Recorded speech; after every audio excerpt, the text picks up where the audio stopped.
Então vamos ao primeiro caso do método JEG. O primeiro caso consiste da seguinte forma: ele troca esse com esse ou esse com esse. Então o método JEG é um método intermediário e ele troca sempre 3 edges, certo? Então nesse caso o nosso algoritmo vai trocar esse com esse e esse com esse. Aqui utilizando os paths, esse cara é o A e esse cara é o C. Então se a gente quisesse fazer o ciclo AC, a gente faria M', U2, M, U2.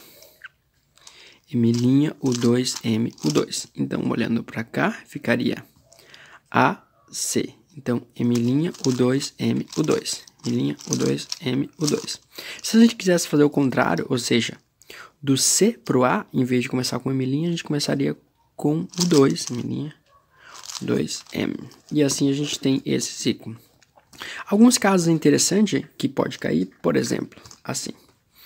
Quando eu olhando para o meu buffer, ele vem para cá, que é o C, e depois ele vem para cá. Então, a minha ideia é sempre transformar nos casos que eu já sei. Então, eu já sei quando trocam esses dois. Então, um setup que eu poderia fazer seria RB.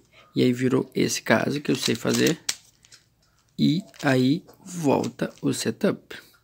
Outro caso que eu poderia fazer seria esse indo para cá e depois vem para cá. Então eu poderia fazer um B' para deixar nessa posição, fazer o algoritmo e voltar o nosso B'. Então a gente já aprendeu esse primeiro caso e agora a gente vai aprender uma variação que é quando a gente troca esses dois. Quando eu tiver que trocar esses dois, a gente sabe M', U2, M quando vem para cá. Então, por exemplo, esse caso a gente troca esse com esse, então a gente pode jogar para trás, setar aqui e fazer o caso e voltar. Existe também o caso contrário, que seria, em vez de ser daqui para cá, a gente faz daqui para cá. Então a gente joga esse para trás e joga para lá. Todos os casos irei deixar na descrição e estão aparecendo aqui na tela do vídeo. Então, alguns exemplos que a gente pode transformar naqueles casos. Por exemplo, esse cara vem para aqui e depois ele vem para aqui.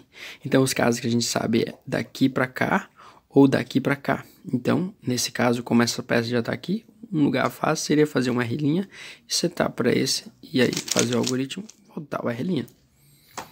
Outro caso interessante é quando esses caras estão embaixo. Perceba que não tem nenhum em cima, mas a gente consegue colocar em cima.